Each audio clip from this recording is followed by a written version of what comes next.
Tels sont les sujets abordés dans votre émission L'Afrique en marche.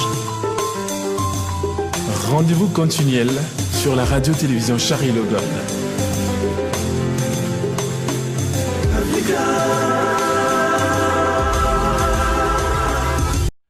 Bonjour et bon début de semaine à tout le monde.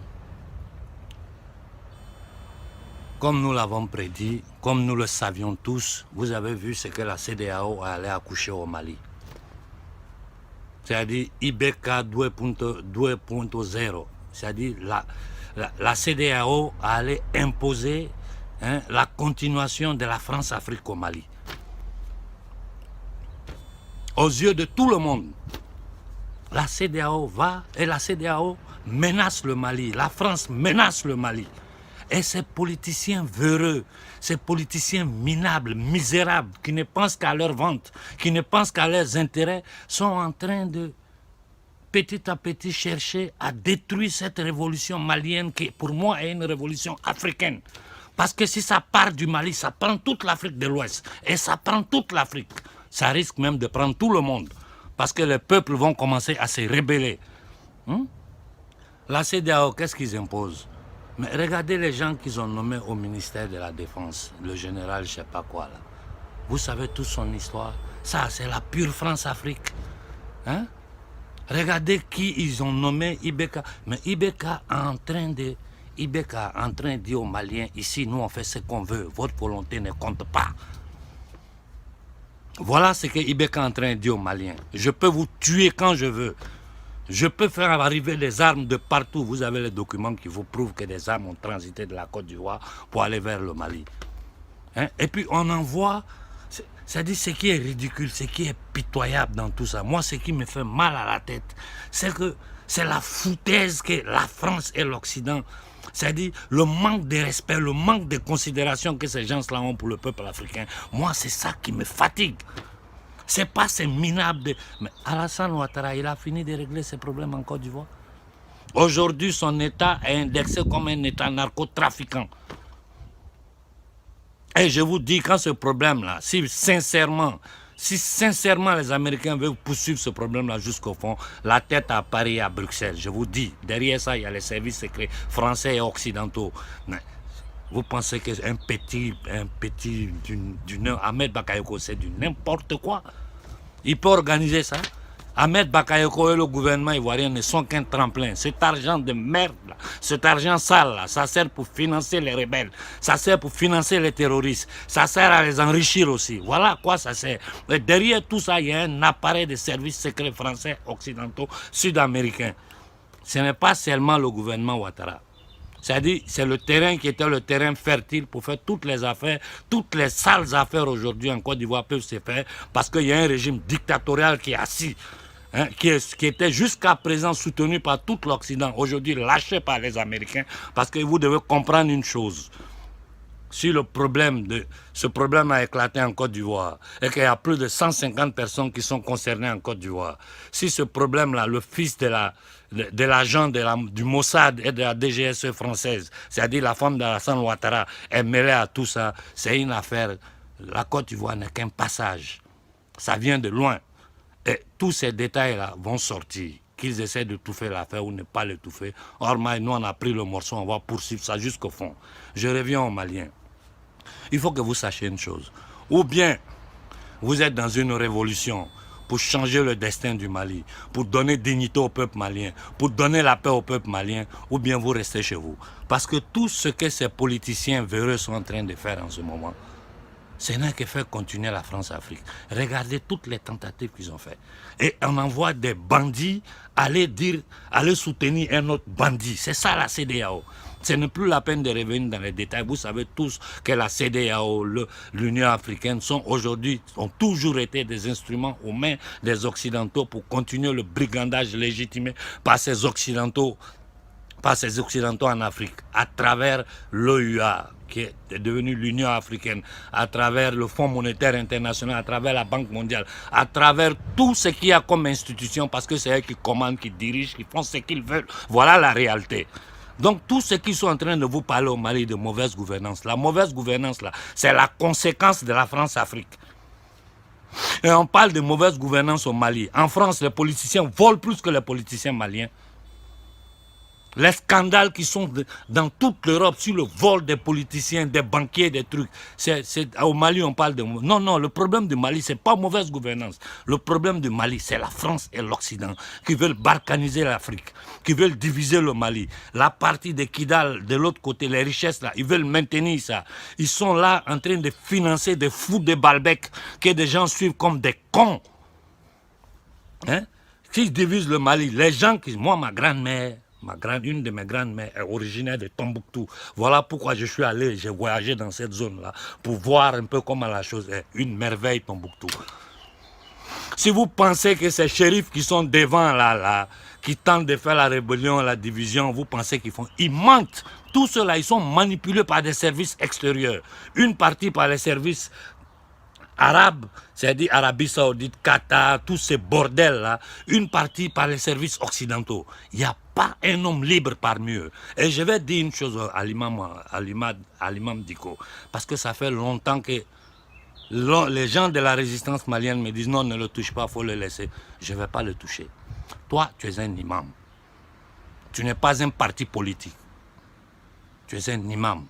Donc, pour ceux qui sont musulmans, ils te considèrent comme une autorité morale. Tu as fait ta part du travail. Quitte-la. Laisse la jeunesse malienne mener son combat.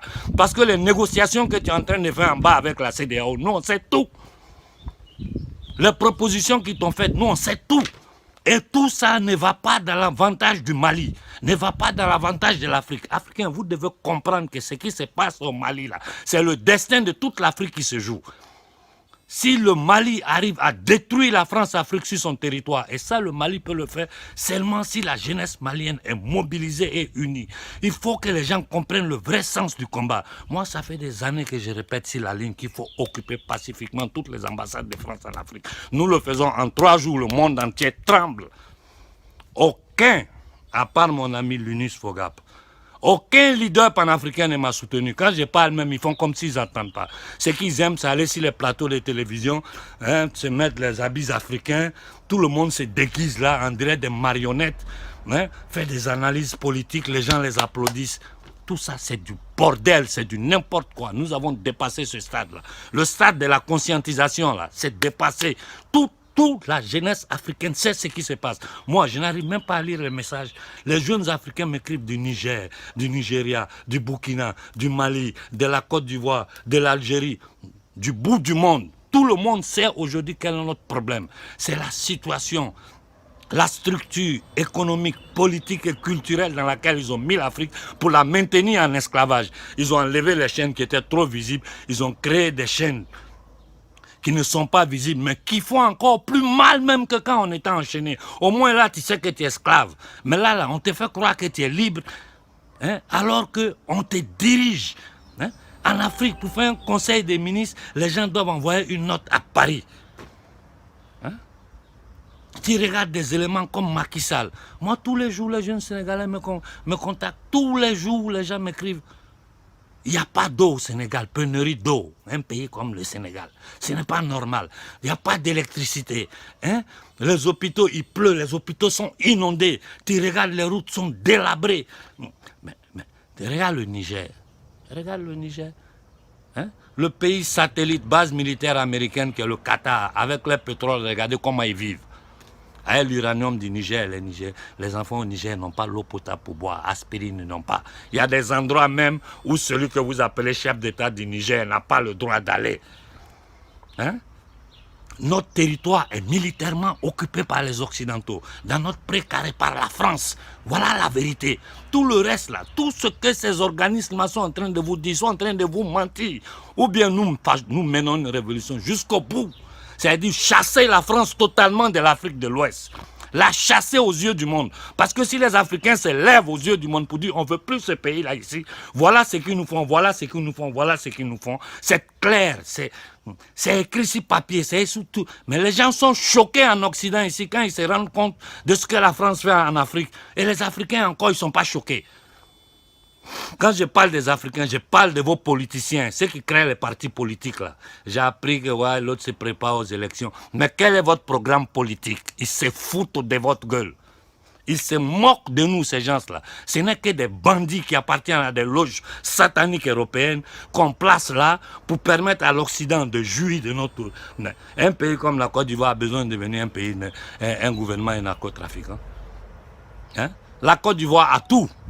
Le sous-sol est riche, le sol est riche, l'air est riche, le Mali a tout. Le Sénégal, seulement le pétrole du Sénégal peut faire vivre les Sénégalais sans travailler pendant combien d'années?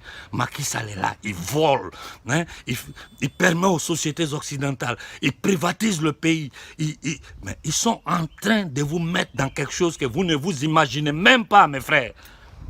Donc la CEDEAO doit être chassée du Mali. Et ce n'est pas un pays dans les conditions de la France qui va venir à nous, Africains, nous dire ce que nous devons faire. La dette publique de la France a dépassé les 120%. Qu'elle commence d'abord à voir comment régler elle-même ses problèmes économiques pendant qu'elle tente de faire des réformes de la retraite, de tous ces trucs-là, pour enculer les Français. Ça fait plus d'1 an que les Français sont dans la rue en train de combattre aux yeux du monde entier. On les a tués, on a cassé les yeux. Et c'est des gens comme ça, un pays comme la France, qui vient donner un ultimatum au Mali. La CEDEAO, un organisme illégal, un organisme financé par les Français. Les chefs d'État de la CEDEAO sont tous des criminels. Alpha Condé, à peine un Guinéen ouvre la bouche, il le tue. Les militaires sont dans les rues, on les frappe. En Côte d'Ivoire, Alassane, celui qui n'est pas d'accord avec le banditisme d'Alassane en Côte d'Ivoire, il est arrêté, il est mis en prison. Ibeka, l'imam Diko, les jeunes Maliens pour te protéger, 17 sont morts devant ton église. Si toi aujourd'hui tu viens t'arrêter devant les Maliens pour dire qu'il faut trouver un accord, tu es un traître. Tu es en train de trahir le peuple malien. Et nous allons tout mettre dehors. Et je vous dis, où les Maliens prennent conscience que l'ennemi du Mali, ce n'est pas Ibeka, c'est la France. Ibeka n'est qu'un boy de la France. Ibeka résiste parce que les Français sont derrière lui. C'est tout, il n'y a rien d'autre. Et tous ces gens qui vont tenter de nommer à travers la CEDEAO, c'est tous des bandits et des voleurs. Les Maliens doivent mener une révolution, une vraie première révolution en Afrique qui va aller jusqu'au fond des choses, c'est-à-dire dénicher la France. La France doit quitter le Mali. Les Maliens doivent demander impérativement le départ de la France. Et puis il faut que vous sachiez, ça je le dis au gouvernement français, si vous tentez encore avec vos services secrets de tuer des Maliens à travers le faux terrorisme que vous financez, que vous soutenez, que vous armez, nous allons donner ordre à la jeunesse africaine d'agir contre les intérêts de la France en Afrique. Je dis bien, les innocents vont payer. Parce que si vous tuez notre peuple, nous allons tuer votre peuple. Ça, je vous l'ai dit. On a dépassé tous ces trucs-là où la France comprend que ce n'est plus possible de tenir des centaines de millions de personnes en état d'esclavage en allant s'asseoir à l'ONU pour se faire passer pour le pays des droits de l'homme, que tout ça doit finir. Ou bien nous allons nous défendre par tous les moyens. Si vous tuez les Africains avec votre faux djihadisme, si vous tentez de le faire, nous allons nous apprendre aux citoyens français, aux intérêts français sur le continent africain. Il faut que ça soit clair. Je suis désolé, je n'ai rien contre les Français, je les supporte dans leur combat qu'ils sont en train de faire contre la Macronie. Mais si vos gouvernements continuent de massacrer notre peuple, de piller notre peuple, de monter des faux coups, d'aller se légitimer devant ces organisations maçonniques internationales pour continuer à piller l'Afrique, nous allons nous attaquer aux Français sur le territoire africain. Plus jamais un blanc pourra marcher en Afrique. Il faut que ça soit clair dans votre tête. Ça suffit comme ça. Jeunes Maliens, vous avez commencé un parcours qui va porter la dignité au Mali et à l'Afrique. N'écoutez pas ces gens-là, nous qui ne sommes rien. Moi, je suis assis dans mon jardin parce qu'il fait tellement chaud. On a 40 degrés de chaleur ici. Je n'avais même pas l'intention de faire une vidéo. Mais je suis en train de travailler sur des documents. J'ai allumé le téléphone et j'ai commencé à vous parler. Il faut que vous compreniez que tout ce que la CEDEAO, ces gens de l'Afrique là sont en train de faire, c'est du n'importe quoi. Ils sont en train de vous enculer. Ils sont en train de vous enculer. Il y a un seul langage qu'on peut tenir pour sauver le Mali. Le départ de l'armée française. Les Maliens vont décider qui ils vont envoyer. 2, la destruction totale de tous ceux qui ont fait partie de la structure coloniale. Tous ces anciens politiciens qui ont fait partie de la structure coloniale, qui se sont tués, qui ont été complices, qui ont pensé seulement à les vendre. Il faut les enlever tous. La jeunesse révolutionnaire malienne doit prendre le pouvoir. instaurer le panafricanisme, c'est-à-dire une économie afro-africaine, une économie africaine faite par les Africains, gérée par les Africains, une armée africaine. Nous, on a le droit d'aller nous armer chez qui, quand et comme on veut. Donc tous ces traités coloniaux qui obligent l'Afrique à être en bas de la France, là, doivent finir. Doivent finir. Et Alassane Ouattara, même si la DEA te poursuit, moi je dis, je vais te dénoncer devant toutes les cours du monde. Ça je le dis. Et je dis une chose aussi. Faisons très attention à ce que nous sommes en train de faire. Faisons très, surtout en Côte d'Ivoire, faites très attention. Parce que quand je regarde dans les acteurs politiques, ceux qui pouvaient affronter la France, ils ont tous pris 20 ans. C'est-à-dire Gbagbo et Blé Goudé. Soro, on lui a donné 20 ans parce qu'il a quitté le camp d'Alassane Ouattara. Donc il faut les empêcher de venir se présenter aux élections. Qui va se présenter aux élections? Afin Guessan, c'est opposition. Bédié, c'est opposition. Hein? Où est l'opposition en Côte d'Ivoire? Il n'y a rien. Donc ça veut dire que c'est un groupe d'amis qui vont se mettre là et vous êtes le bétail électoral. Alassane doit sauter. Tout le système néocolonial doit sauter de la Côte d'Ivoire. Je dis aux jeunes Guinéens, je vous répète, ne vous laissez pas manipuler par les politiciens. Si vous voyez que je ne supporte pas, je ne dis rien sur la Guinée, je me limite seulement à dénoncer ce voleur, ce criminel, ce délinquant, cet assassin, ce franc-maçon d'Alpha Condé, sans jamais soutenir un politicien guinéen, c'est parce qu'il n'y a pas de sincères parmi eux. Ceux qui veulent vous diviser, ceux qui n'osent pas parler des contrats coloniaux, de tout ce qui lie l'Afrique par force à la France, c'est tous des menteurs. Nous, on a un problème, c'est clair, c'est la liberté. Et notre liberté doit passer par notre autonomie, par notre autodétermination. Une économie africaine, une politique afro-africaine, une culture africaine. Tout ce que les Occidentaux nous ont imposé doit disparaître de l'Afrique. Nous serons libres de choisir ce que nous voulons qu'il y a de bon chez eux. Mais nous devons mener notre vie en tant qu'Africains, comme Africains, avec nos cultures. Frères africains, tout ce qu'ils sont en train de faire au Mali, c'est du cinéma. Où était la CEDEAO quand tu es Kadhafi? En plus, j'étais en train d'oublier, c'est très important. Mais la France veut mettre le Maroc dans la CEDEAO. Pourquoi? Le Maroc fait partie de l'Afrique de l'Ouest. Ils veulent mettre le Maroc.